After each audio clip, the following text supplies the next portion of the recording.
بسم الله الرحمن الرحيم. قال أمير المؤمنين علي بن أبي طالب عليه الصلاة والسلام: يوم المظلوم على الظالم أشد من يوم الظالم على المظلوم.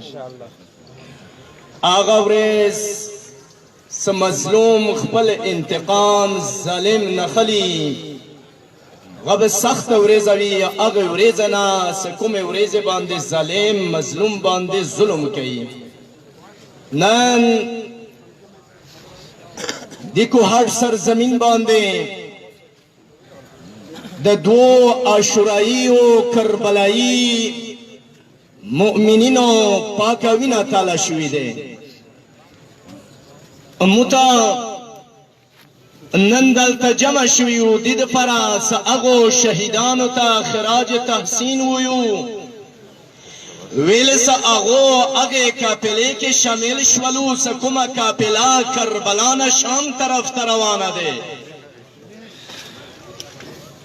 د هغې قافلې تقاضا همدا دی چې څوک د حسیني قافلې کې شاملیږي هغه به خپلې سینې باندې ګلاخ وچتوي، غب خپلا وینا ځمکې باندې تلوي، غب شهادت مرګ سره دنیا نسی. د خود متصلرم امام د رسول الله صلی الله علیه و آله و سلم المسیح امام زین العابدین علیه الصلاة والسلام فرمایل: القتل عادتنا، سے قتل شنا دا خود مو عادت دے، خود شہادت دا مو کرامت دے. شیعہ ویلے مغتشی سے شہادت مرگ سر دنیا نلار شی. شیعہ امغت قوم دے سے دا اللہ لیارے کے، دا حسین لیارے کے، اور دا حسین دا جد امجد رسول اللہ لیارے کے دا غوینا تھالشی. الشهادت مرگ سر دنیا نلارشی. د شیعہ د مکتب اساس و بنیاد د شهدا و وین سرا یخی شوی دے اور داغا سلسلہ قیامت پورے بچلیگی. نن مترغلیو دل فرا نیو رغلی سر اسلحے سرا یا جگڑے د فرا مدیزی کے جمع شویو. یاد ولرا متراغلی اوسا خپل انتظامیه والا ہوتا خپل پیغام ورسو سا آدمو انتظامیه والا ہو. دا خود تاسو سمداری دے سے دی ملک حتی آگو خلقو تا ہم حق حاصل دے سا اقلیتو باندے دی ملک زندگی آنے کی. خودم حق حاصل دے سا امنیت سر زندگی تیرا کی. اگو دے پر امن وی، دا اگو مال و دولت دے پر تحفظ وی، نموس و بچی ہو دے پر امن وی، دا اگو جان و دے پر امن وی. تاسو خدا ذمہ داری دے سے دا ملک ہری وی باشندے دے پر امن وی. اما نن آخر وجہ سے دے سے شیعہ قوم سے دا پاکستان پکا کے دا پاکستان وجود روستلو کے دا دی شیعہ قوم دا شہداو بنا شاملہ دے. اما نن دا شیعو دامن نشتا، شیعو دامن نشتا. آیا شیعہ دا دی ملک جوڑولو کے حصہ نہ لری؟ آیا شیعہ ہر یو جنگ سے بہارات سرا شوئے دے، ہر یو جنگ کے صف اول کے دا شیعہ و شہداو نمی نشتا؟ آیا دا پاکستان شیعہ و جوڑ نہ دکھلے؟ قائد اعظم چوکو دا پاکستان شاہ جوڑ کا شیعہ و جوڑ کا. آخر وجہ سے دے سنن شیعہ و تا دی ملک امن نشتا. دا شیعہ و جوان تعلیم حاصل ابھی حقیقت تعلیم لیار کے امن نشتا. دا شیعہ و مومن تجارت کی غطا تجارت کے امن نشتا. دکاندار تا دکان کے امن نشتا. ڈرائیور تا روڈ باندے امن نشتا.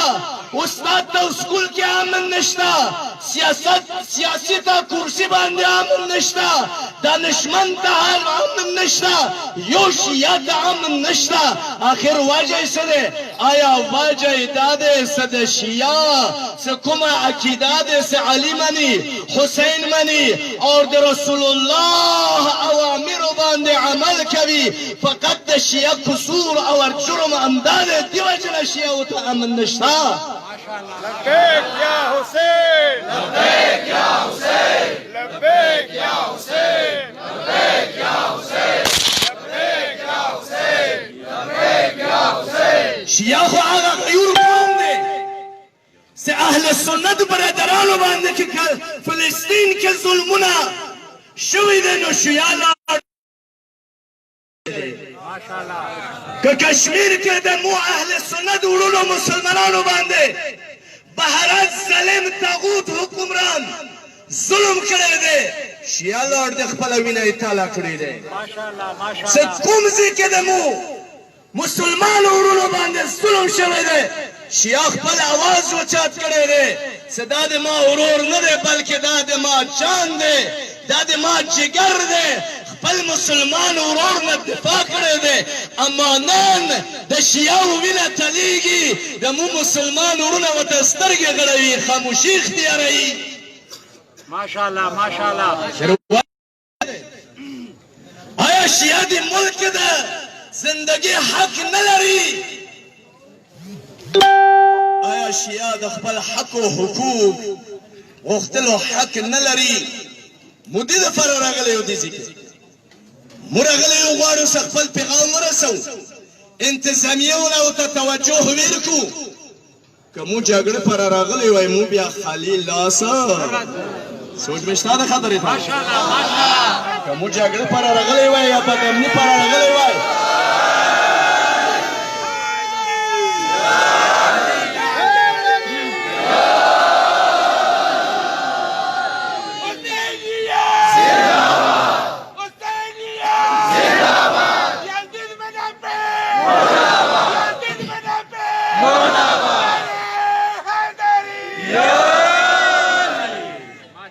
مراغلی یو دی دپاره که چیرې غفل وې خو بیولی وې یا د مو څه اهمیت نه ګڼې نو یاد ولره څه د وینه څه تلیږي دا ختمیږي نه، د وینه څه ځمکې باندې بېګناه تلیږي دا جمع کېږي، د وینه جمع کېږي دینه یو طوفان جوړېږي، څه کله دې وینې نه طوفان جوړ شي بیا یاد ولره نه بیا به تا دپاره امن وي، نه به دشمن دپاره امن وي، نه به غدار دپاره امن وي، بیا هغه د وینې طوفان ټول وچتې وړي.